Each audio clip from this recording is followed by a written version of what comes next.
काहे चिंता ये धनी, रहना मेरे साथ जी। मन की मुरादें पूरी करती माता कामाख्या जी। करती हो काहे चिंता ये धनी, रहना मेरे साथ जी। भक्ति में सबको झुमाना है, झुमाना है, झुमाना है। अब के चुनर चढ़ाना है धनी, मैया के तरफ पर जाना है। नहीं कोई करना बहाना है धनी, मैया को चुनर चढ़ाना है।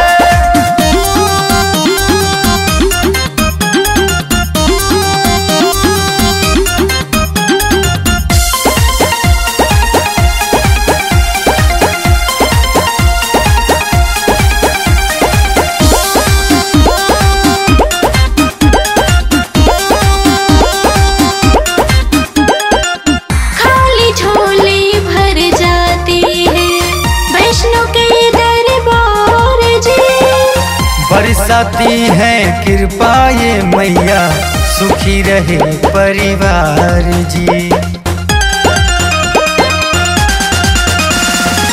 खाली झोली भर जाती है वैष्णो के दरबार जी। बरसाती है कृपा ये मैया, सुखी रहे परिवार जी। मैया जी को नारियल चढ़ाना है, चढ़ाना है, चढ़ाना है। अब के चुनर चढ़ाना है धनी, मैया के तरफ पर जाना है। नहीं कोई करना बहाना है धनी, मैया को चुनर चढ़ाना है।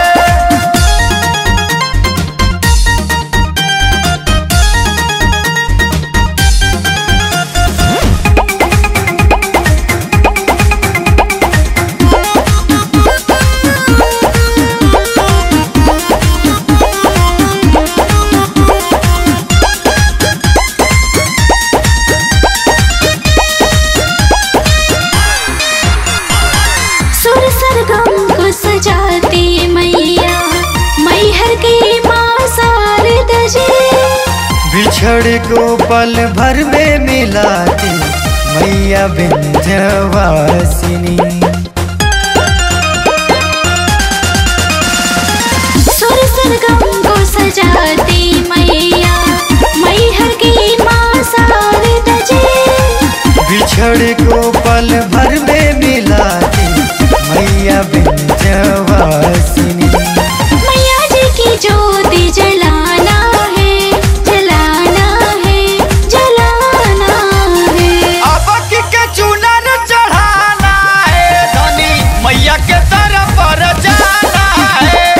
नहीं कोई करना बहाना है धनी, मैया को चुनर चढ़ाना है।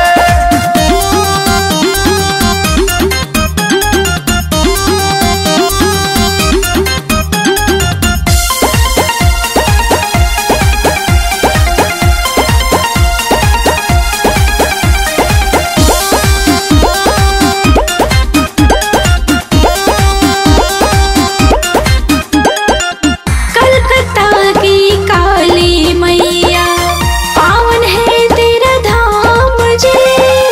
माथे पर टीका लगा लो, बनते बिगड़े काम जी। कलकत्ता की काली मैया, पावन है तेरा धाम जी। माथे पर टीका लगा लो, बनते बिगड़े काम जी। मैया जी से अर्जी लगाना है, लगाना है, लगाना है। अब के चुनर चढ़ाना है धनी, मैया के तरफ पर जाना है। नहीं कोई करना बहाना है धनी, मैया को चुनर चढ़ाना है।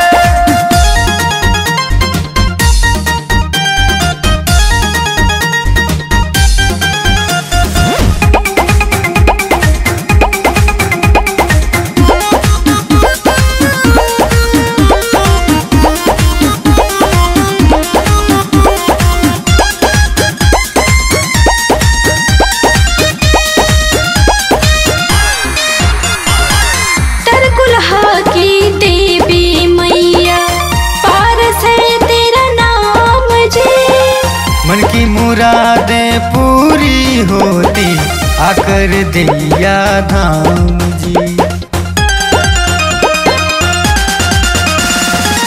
भाग्यश्री देवी मैया पारस है तेरा नाम जी। मन की मुरादें पूरी होती आकर तेरे धाम जी।